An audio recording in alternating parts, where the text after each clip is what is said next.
आज के एपिसोड पे डिस्कशन करने से पहले I would like to request you to subscribe our YouTube channel and follow us on Facebook and Twitter as well. इसके अलावा अगर आप हमें सपोर्ट करना चाहते हैं तो that you can do through a Patreon also. Facebook, Twitter और पेट्रियन की जो लिंक्स हैं वो इस वीडियो की डिस्क्रिप्शन में आपको मिल जाएंगी। इसके अलावा इस चैनल के अबाउट सेक्शन में भी आपको इन तीनों वेबसाइट्स की लिंक्स मिल जाएंगी। जब दुनिया यूक्रेन रूस जंग, एनर्जी क्राइसिस और फूड क्राइसिस में ध्यान लगा के बैठी है इस वक्त, ऐसे में भी चाइना इंडिया से अपने 3 इलाके लद्दाख, सिक्किम और अरुणाचल प्रदेश वापस लेने के लिए दिन रात तैयारियों में मसरूफ़ है। मैं ब्रॉडर व्यू में काफ़ी अरसे से कह रहा हूँ कि चाइनीज़ पीएलए की अगर आज भी इंडिया से झड़प हो जाए तो वो आउटकम अपनी फेवर में करने के लिए कैपेबल अभी भी हैं, कैपेबिलिटी रखते हैं। लेकिन इस वक्त उनकी तमाम तर जो तैयारियां हो रही हैं, प्रिपरेशंस हो रही हैं, वो जंग को कम से कम नुकसान के साथ जीतने पे हो रही हैं। काफ़ी अरसे से वो इसी पे तैयारी कर रहे हैं कि उनका कोई ज़्यादा नुकसान ना हो और सामने वाली जो साइड है उसको बिल्कुल हम उधेड़ के रख दें। तो दुनिया में एक केओस है मजमूई तौर पे, और ऐसे में चाइना यहाँ पर प्रिपरेशंस कर रहा है इंडिया के साथ आने वाली अपनी जंग के लिए। और बिल्कुल वही आइडियोलॉजी आपको नज़र आ रही है चीन की इस हवाले से, जो कि उनके father of the nation chairman Mao कहा करते थे कि everything under heavens is in utter chaos, the situation is excellent. जब आसमान के नीचे हर जगह अफरा तफरी, मार कुटाई, लड़ाई सब कुछ चल रहा हो तो वही सबसे बेहतरीन वक्त होता है। ये चेयरमैन माओ के वर्ड्स हैं। अब ये बड़ी गहरी लाइंस हैं उनकी, अगर देखा जाए एक फलसफा है इसके अंदर। तो देखें वही हो रहा है कि दुनिया में केओस मचा हुआ है हर तरह। आप देखें दुनिया में मुख्तलिफ किस्म के क्राइसिस हैं, तो ऐसे में चाइना खामोशी के साथ आने वाली जंग की प्रिपरेशन कर रहा है। अब इंडियन आर्मी खुद भी ये बात कन्फेस करने लगी है कि चाइना तेज़ी के साथ इंतजामात कर रहा है और किसी भी मुमकिन हमले के वक्त इंडिया को वो धपड़दूस करने की सलाहियत रखते हैं। टाइम्स ऑफ इंडिया कह रहा है कि China constantly building LAC infra army commander, और उसमें वो कह रहे हैं कि चाइना वाले इंडिया के साथ लगने वाले अपने पूरे बॉर्डर पर हाईवेज बना रहे हैं, तेज़ी के साथ रोड्स बना रहे हैं ताकि उनकी फ़ौजी सप्लाई लाइन जंग के वक्त बआसानी कैरी ऑन होती रहे। मुख्तलिफ रोड्स को वो लिंक करने लगे हैं और मुख्तलिफ रोड्स को आपस में यूँ लिंक कर रहे हैं ताकि ट्रेवलिंग टाइम कम से कम हो जाए और जंग के वक्त तेज़ी के साथ उनके जो ऑपरेशन हैं वो चलते रहें। नए नए एयरपोर्ट्स बना रहे हैं चाइनीज़, ये इंडियन आर्मी कह रही है, नए नए एयरपोर्ट्स बना रहे हैं, तेज़ी के साथ बना रहे हैं, बड़ी ही एक लाइटनिंग स्पीड के साथ। और बॉर्डर एरियाज में बड़ी तादाद में वो हेलीकॉप्टर और फाइटर एयरक्राफ्ट खड़े करने के लिए फैसिलिटीज़ भी बना रहे हैं ताकि इंडिया अगर स्ट्राइक बैक भी करे तो उनके फाइटर एयरक्राफ्ट और हेलीकॉप्टर्स महफूज रहें। और most importantly high speed internet facilities भी तमाम बॉर्डर एरियाज़ में वो पहले ही दे चुके हैं। मैं पहले यहाँ इस बात का जिक्र कर चुका हूँ कि जिस तरह की टेक्नोलॉजी चाइना इस जंग के दौरान इस्तेमाल करेगा दुनिया ने कभी भी नहीं देखी होगी, और ये सारी जो फिज़िकल और डिजिटल कनेक्टिविटी है ना वो लाजमी है उस टेक्नोलॉजी को इनेबल करने के लिए। And this is what they are doing at the moment also. India के अंदर हिंदुत्व की जो सरकार आई हुई है, वैसे ये जो सरकार है ना ये किसी कुदरत के अजाब से भी कम नहीं है। 2014 से जो सरकार इंडिया के ऊपर आई हुई है, इन्होंने इंडिया के हर इदारे को ऐसा पैरालाइज करके रखा हुआ है कि बड़े से बड़ा गुनाह भी आसानी के साथ वो कारपेट के नीचे छुपा देते हैं और कोई ज़्यादा बात ही नहीं होती, वहाँ पे सोसाइटी में इतना इम्पैक्ट ही नहीं पड़ता। चंद रोज़ पहले ज़रा छोटा सा एग्जाम्पल दे दूँ आपको कि ये किस तरह की सरकार है और मैं इसको अजाब क्यों कह रहा हूँ। देखें, चंद रोज़ पहले वर्ल्ड हेल्थ ऑर्गेनाइजेशन एक आलमी इदारा है, ठीक है, ये कोई बायस्ड इदारा नहीं है, आलमी इदारा है, दुनिया का एक बहुत बड़ा इदारा है, यूएन के अंडर में भी है। वर्ल्ड हेल्थ ऑर्गेनाइजेशन की रिपोर्ट आई है अभी कुछ रोज़ पहले। उसके मुताबिक जनाब 1.5 करोड़ इंसान कोविड के अंदर दुनिया भर में मारे गए, 1.5 करोड़। और इन 1.5 करोड़ में से जो 47 लाख थे वो सिर्फ और सिर्फ इंडिया के अंदर मरे। 47 लाख इंसान मारे गए इंडिया के अंदर, जबकि इंडिया के अंदर झूठ बोल के इस फिगर को छुपाया गया, झूठ बोल के छुपाया गया बिलवड 56 मिलीमीटर की इमेज को बचाने के लिए।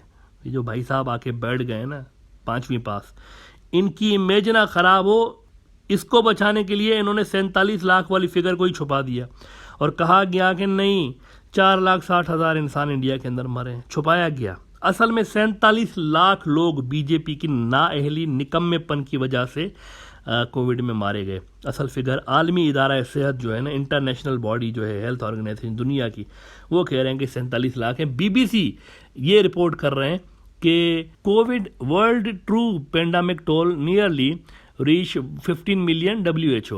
For India, the country record 4.7 million COVID deaths. WHO took 10 times the official figures and almost 1/3 of COVID deaths globally.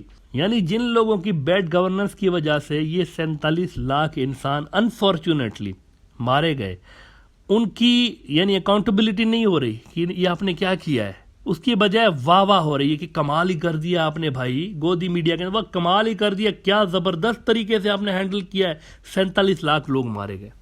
तो मुझे बताएं, ये कुदरत का अजाब नहीं तो फिर मैं इसको क्या कहूँ। देखा जाए तो जिन लोगों की अकाउंटेबिलिटी हो रही है उसको मेडल पहनाए जा रहे हैं कि आपने तो कमाल ही कर दिया।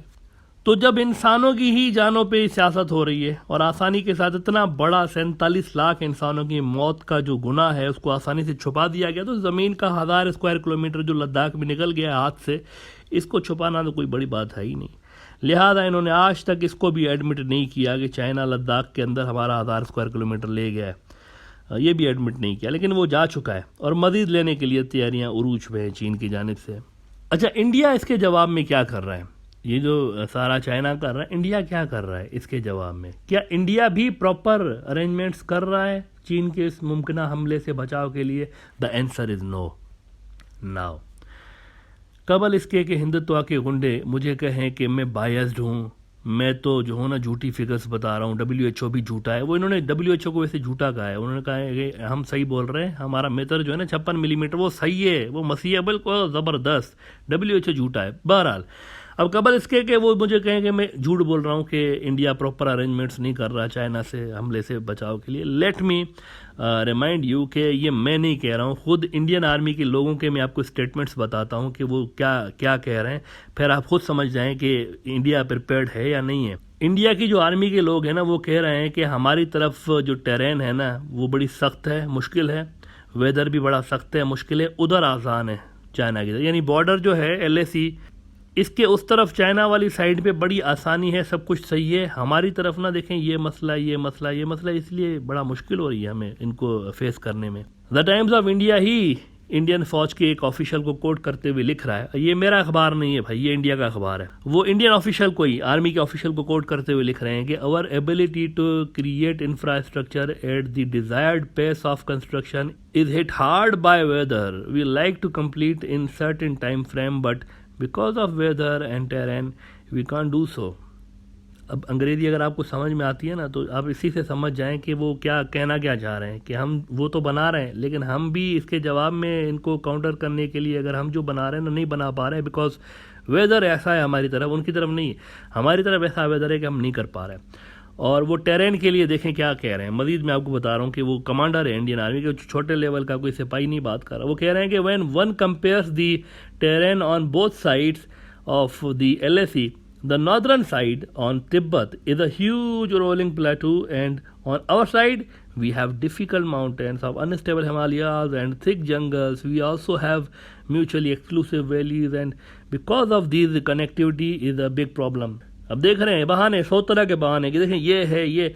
अब आप बताएं, इंडियन फौज खुद कह रही है, मैं नहीं कह रहा हूँ, वो खुद कह रहे हैं कि हम इनसे मुकाबले के लिए जितना तैयार होना चाहिए हमें उतना तैयार नहीं है, क्योंकि हमारा ये इशूज़ है 1 2 3 4 5 6 लंबी लिस्ट बता दी उसने। इसका क्या मतलब है? जब टेक्निकली चाइना को अपर हैंड है, लॉजिस्टिकली उनके पास अपर हैंड है, तो इंडिया किस तरह से रेजिस्ट करेगा? वहाँ पे RSS के गुंडे लाठी लेके जाएंगे चाइनीज़ रोबोट से लड़ने के लिए? मुझे बताएं किस तरह आप रेजिस्ट करेंगे चाइना के एडवांसेस को? Whenever China decided to take back its occupied areas of Tibet, जिसको इंडिया लद्दाख सिक्किम और अरुणाचल कहता रहता है। हिंट दे दिए इंडियन फौज के ऑफिशियल्स ने, बाकी आप खुद कहानी समझ सकते हैं कि क्या होने वाला है इस आने वाली जंग में, जो कि कभी भी छिड़ सकती है। वैसे मैं आपको बता दूं, देखें एक सिंपल सवाल का जवाब मुझे आप बता दें, अगर ये जंग ना होनी होती ना तो चाइना अभी तक वहाँ पे लद्दाख के अंदर क्यों है? वो चीज़ें हैंड ओवर करके वापस क्यों नहीं जाता अपने टेरिटरी के अंदर? वो क्यों आके बैठे? इसका मतलब वो चीज़ों को बॉयल रख रहे हैं, वो इसको गर्म रखेंगे पॉट को, जब वो समझेंगे कि we are now all set तो वो फिर इसको मज़ीद बढ़ाएंगे एस्केलेशन को, और वो खुद इनके हाथ में सारा कंट्रोल इस वक्त। वो इसको अपनी स्पीड के मुताबिक चलाएंगे। जैसे रशिया के अंदर देखें, यूक्रेन वाली जो स्पीड है वो स्पीड पुतिन के हाथ में है। वो इसको जल्दी ख़त्म करना चाहेगा तो जल्दी कर लेगा, वो इसको आराम से ख़त्म करना चाहता है तो उसकी मर्ज़ी है। वो अपनी इकोनॉमी सब कुछ देख के आहिस्ता आहिस्ता आगे बढ़ रहा है। यहाँ भी यही होगा, स्पीड इनके हाथ में होगी और इस वक्त सारी चीज़ें उनके हाथ में, जब चाहेंगे चीज़ों को अनलीश कर देंगे। अगर इनको नहीं करना होता तो ये यहाँ से अब तक वापस जा चुके होते, लेकिन ये यहाँ पर बैठे हुए हैं और इसी वजह से बैठे हुए हैं कि इन्होंने, इनके लिए ये आइडियोलॉजी का मसला है। सिक्किम, लद्दाख, अरुणाचल प्रदेश, चेयरमैन माओ कह चुका है कि तिब्बत की 5 उंगलियां हैं। इन्होंने ये सारे इलाके वापस लेने सूनर और लेटर, तो इसीलिए ये यहाँ पर आकर बैठे हुए हैं। इंडिया रेडी नहीं है एज ऑफ नाउ। जब हम बात कर रहे हैं, इंडियन ऑफिशियल्स खुद कह रहे हैं कि हम अभी तक प्रिपेयर्ड नहीं है।